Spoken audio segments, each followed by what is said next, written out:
Hey friends, Brittany Jensen here. Today I wanted to give you guys a few tips for all my people out there who say probably one of the most common objections that I hear, which is I don't have the time to get healthy or fit. Make this real short and sweet for you. I feel like doing a video. This is not in reference to one person in general, so if I've had a conversation with you in the last couple days and you've told me that you just don't have time, you're not the only one, and I'm not just aiming this toward you. But bottom line is, if you say you don't have time, you can pretty much ask yourself two questions. Number one, am I likely to get less busy? Number two, am I likely to get happy with where I am? Okay, so if your answer to one or both of those questions is no, then you have two options unless you are crazy, okay?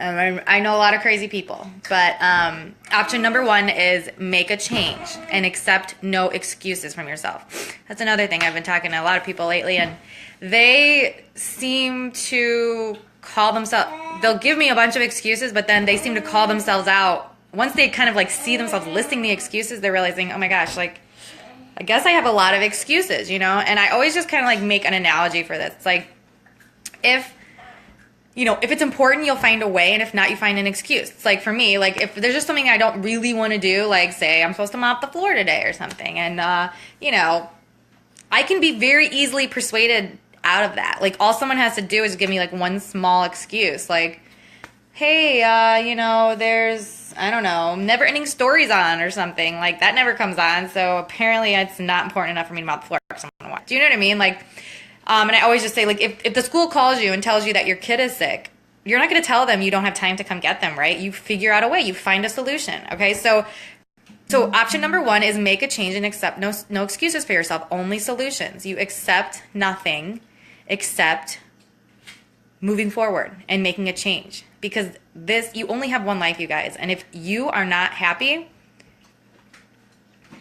okay, here comes option number two. Okay, so not happy. Option number two would be embrace it, okay?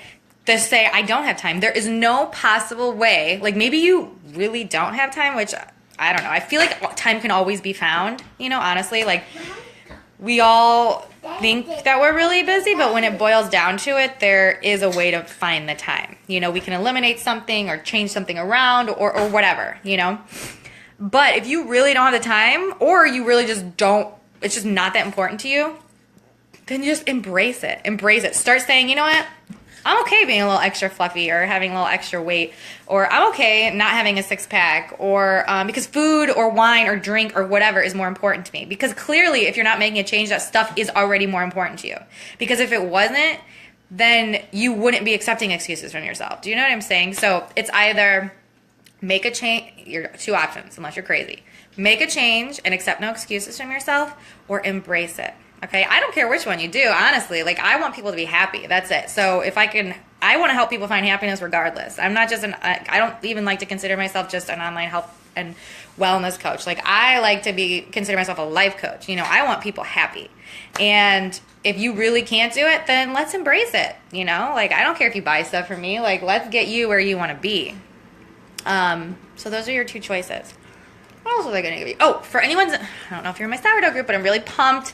I'm going to share this in my sourdough group, so I'm just going to share it. This is the makings of my new bread recipe. I'm trying out a new bread recipe today. It's very exciting. It's going to be a sourdough sandwich bread loaf. It's going to be delicious. Jilly, keep the lid on. Jilly, you want to say hi? We're getting ready to have a girls' lunch. Oh, and I wanted to just show you guys this new thing that I'm really obsessed with. I'm pretty sure I invented this. I don't know, but I've never seen anybody else do it, so I'm just going to take credit for that right now. I'm calling it the soup salad. And, okay, so I'm a type of person that, so on the 21-day fix, you get, like, for instance, you get, like, one orange container, and that would be considered your salad dressings. But I don't like wasting my orange in my salad dressings. I like putting my orange in... You trying to show my carrot? I like putting my orange in my shakes in the morning, which is, like... Orange would be like nut butters and stuff, because I'm sorry, but I just cannot trade. If I had to choose dressing or nut butter, I'm going to choose nut butter every time, hands down, because I just love nut butter. Anyways, so I try to find like fun ways to dress up my salad without dressing. So typically I'll do like lemon juice with a little bit of vinegar. I would just eliminate the oil. But lately I've been really into like, I don't know how I got the idea for like a hot salad. But what I'll do is like, my husband makes me these like, he makes bone broth a lot. He knows I love it. And so we make a lot of soups around here. But a lot of times I'll just have like a vegetable soup. And I just had the idea one day because sometimes I don't, all I had was spinach. I didn't have any spring mix. And sometimes I don't like raw spinach on a salad. Do you know what I'm saying? It's like kind of like stiff. I don't know.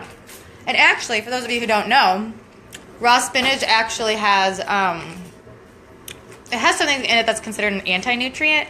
It makes it hard to absorb iron, I believe it is. But when you cook it a little bit, that kills that anti-nutrient, so it's more absorbable. Anyways, so I warm up my soup and just like dump it on top of my salad. It is so good, you guys. You don't need dressing. It's like a hot salad almost. I don't know, but with no dressing. It's so good. I've been eating it like every day. So I'm calling it the soup salad. Oh, and another little tip here. I don't know if you guys can see, but instead of croutons, what I do, I don't know if that looks delicious, but it is, I'm telling you. I don't use croutons. I typically stay away from gluten unless I'm like sourdoughing something. I'll occasionally have that.